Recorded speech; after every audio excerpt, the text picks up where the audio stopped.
할렐루야. 11월 28일 토요일 매일 성경 묵상 가이드입니다. 오늘 말씀은 시편 116편 1절에서 11절의 말씀입니다. 어제 115편이 열방의 우상들과 달리 오직 여호와만 참신이다 라는 찬양과 결단을 촉구했던 그런 내용이었다면, 오늘 116편의 시는 개인적인 구원의 차원에서 우러나는 찬양과 감사와 서원을 드리는 그런 내용입니다. 오늘 이 시도 저자 미상의 시입니다. 누군가가 지극히 큰 어려움을 당했는데 거기서 건짐을 받았다는 건데, 그래서 성경에 기록된 상황과 연계하여 볼 때 두 인물이 떠오르긴 합니다.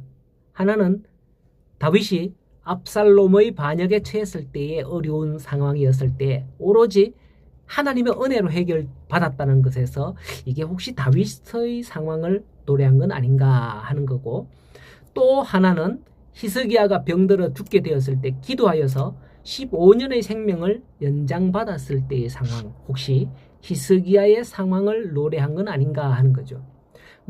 단순히 성경에 일어난 사건으로 봤을 때 그렇다는 거지, 정말 이 둘 중의 사건의 하나라는 확실한 근거는 성경 어디에도 없습니다. 어쨌든 저자 미상의 시인이 노래하는 이 상황은 거의 절망적인 상황에 빠진 이가 하나님께 간구하였고 하나님께서 그 간구를 듣고 응답하셨다는 것과 하나님의 은혜에 대한 서원을 기록하면서 하나의 그 사건을 풀어간다는 거죠. 오늘 큐티에서는 116편 전체가 아닌 자신이 위기에 처했을 때에 하나님께 기도했고 하나님께서 자신을 사망에서 생명으로 옮겨주신 하나님의 구원을 간증하는 그 내용만 언급합니다. 그리고 내일 본문에서는 시인이 이제 평생에 내가 하나님을 찬양하고 하겠다 하는 그런 서원을 이행할 것임을 결단하는 내용이 나오죠. 사실 한 주제로 이어서 이 내용을 다 116편을 봐야겠습니다만, 그러면 내일 본문에 해당하는 117편이 사실 넘겨보시면 2절밖에 없어요. 117편 자체가. 그래서 편집자들, 매일 성경 편집자들이 찬양과 서원에 관한 내용은 내일로 넘긴 듯합니다. 117편도 찬양과 맥락을 같이 하니까요. 조하지간 오늘 내용에서 우리는 보고자 합니다. 사람이 살면서 바라는 것은 평탄한 삶을 꿈꾸며 탄탄대로를 걷기를 바라죠.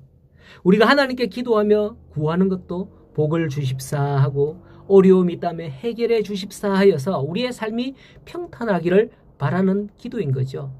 그런데 오늘 본문의 시인의 삶은 평탄한 가운데 이런 고백을 노리는 것이 아니었습니다. 전체의 내용을 살펴보면 시인은 헤아릴 수 없이 많은 혹독한 고난의 상황을 감내하며 스스로도 견디기 힘들 정도의 시련과 고난을 겪었던 겁니다. 그 같은 상황이 지금 해결되었을 때에 이 시로 노래하는 거죠. 여호와께서 내 음성과 내 간구를 들으심으로 내가 그를 사랑하는도다. 그의 귀를 내게 기울이셨으므로 내가 평생에 기도하리로다 하는 이 내용은 현재형이고요.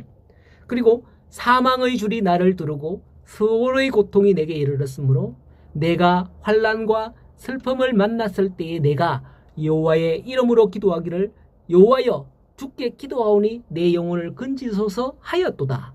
이건 아마 과거형에 가까운 문장이죠. 그러하니 6절에서 나를 구원하셨도다. 그리고 7절에서 건지셨도다. 나를 구원하고 건지셨으니 내가 하나님을 평생에 기도하며 찬양합니다 하는 노래로 시작하는 겁니다.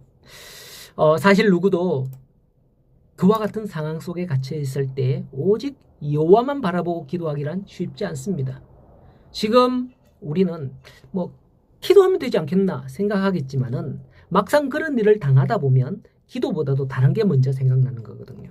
가장 쉬운 예로 내가 감기 몸살이라도 해서 아프면 약을 먼저 찾지 하나님을 먼저 찾지 않는다는 거죠. 물론 아프면 약을 먼저 찾는 게 당연한 거 아니냐 이렇게 생각을 하겠죠. 하지만 약을 먹기 전에 하나님을 찾고 구할 수 있잖아요. 하나님 제가 왜 아픕니까? 죄 때문에 그렇습니까?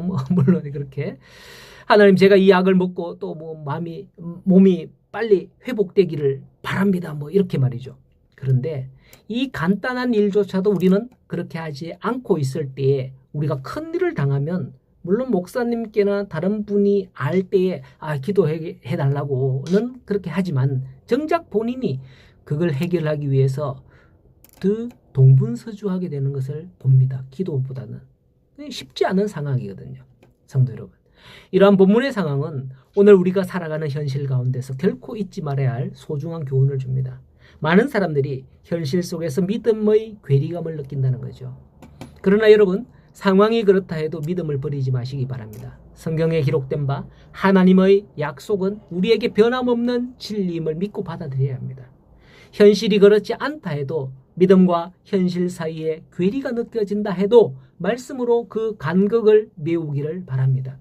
히브리서 11장에 말씀하고 있죠. 믿음은 바라는 것들의 실상이요 보지 못하는 것들의 증거다라는 말씀. 이걸 기억하십시오. 비록 눈에 보이는 것들은 우리가 바라는 것들과 다른 것일 수 있는 것 같아요. 그렇게 보여요. 그렇지만 끝까지 하나님의 말씀을 믿고 따르는 성도들이 되기를 간절히 소원합니다. 그럴 때에 이게 진짜였구나 알게 될 것입니다. 그럴 때 우리는 하나님의 구원을 오늘 시인과 같이 노래하게 될 줄로 믿습니다. 오늘 하루도 복된 길로 주와 함께 나아가는, 말씀과 함께 나아가는 귀한 우리 성도들이 되기를 간절히 소원합니다.